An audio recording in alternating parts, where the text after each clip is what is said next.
It's time for day 2 of our multiplication story marathon. So we have 6 more stories today. And I'm thinking that I'll probably try to post these so that you guys can come back and listen to them later if you need to. All right, so we're starting today with 2 times 8. Okay, so we have a story. Let's see, what is our story today? Well, once upon a time there was a queen, and she was not a very wealthy queen. She had kind of a poor queendom. Her subjects were not very poor, and her subjects were not very rich, I should say, and she was not very rich herself. So her people loved her dearly though, and they were always sending her gifts. And because everybody was so poor, the gifts were not always that great, but she loved them so much because she knew they came from the heart. Well, one day, one of her subjects gave her a gift. It was a roller skate. Not a pair of roller skates, just the one skate. Well, she thought this was pretty fantastic. So she put that skate on her foot. And on her other foot, she just had a shoe. She had a shoe and a skate. She started to skate around, but because she only had one skate, she kept skating in circles. She skated in circles and round and round and round until before you know it, she was a sick queen. Shoe and skate make for a sick queen. 2 times 8 is 16. Our next story is for 2 times 9. So we have a 2, which is shoe, and a 9, which is a sign. So once there was a very, very, very tall man. He was taller than most of the trees. He was taller than most of the buildings. He was so tall, in fact, that some people even called him a giant. Well, this giant man wore very large shoes. And he walked around town in his very large shoes. And because his feet were so big, he often kind of kicked into things. And one day, the people had put up a new sign in the town where 2 roads met. Well, the giant was not used to that sign being there, and he didn't see it because he was so high up. So with his great big shoe, he kicked the sign. And after that, his foot was aching. 2 shoe times 9 sign is 18 aching. Next, we'll be moving on to the 3s. Now, we've already learned a story for 2 times 3, which means we already know a story for 3 times 2, because remember that if I have 2 groups with 3 things each, I have the same number as if I have 3 groups with 2 things each. So 2 times 3 is the same as 3 times 2. So I don't need another story for that. So that means we don't have to learn another one for 3 times 2 because we already had 2 times 3. All right, so we'll go right into 3 times 3. Well, there was a boy who loved to play football every day after school.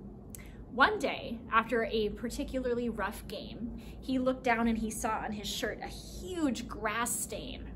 So he wanted to take good care of his things. So he went and he washed his jersey really, really well, scrubbed that grass stain out of it, and then he read on the label that it should be hung to dry.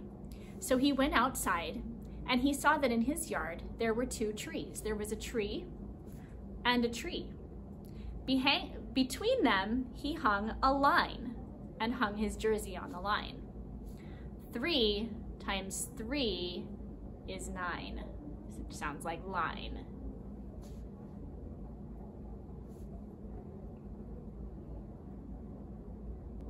Next we have 3 times 4. So 3 is tree and 4 is door. Well, once there was a little elf who loved the forest. He loved to play in the trees.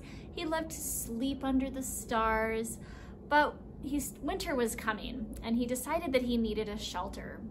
So he looked around the forest until he found a very nice looking hollow tree. He said, "This looks like a good home for me." So he built a little door in the tree, and he had a nice little home for an elf. Tree, 3 times 4, door, is 12, elf. Our next story is for 3 times 5. 3 is tree, and hive is 5, or 5 is hive. So let's hear what happens with 3 times 5. Well, in the woods, there was a tree, and this tree loved insects. She loved the way that they scurried around on her bark, and it tickled her so, and she loved the little music they made as they buzzed around her leaves. Well, there was a little hive that sat on the ground at the base of this tree, and all summer long the bees were buzzing here and there and happily gathering their nectar and making their honey, and the tree was so happy for them because they just seemed so happy and so industrious with their work. Well, she started to see from afar that there was a bear snuffling around in the forest.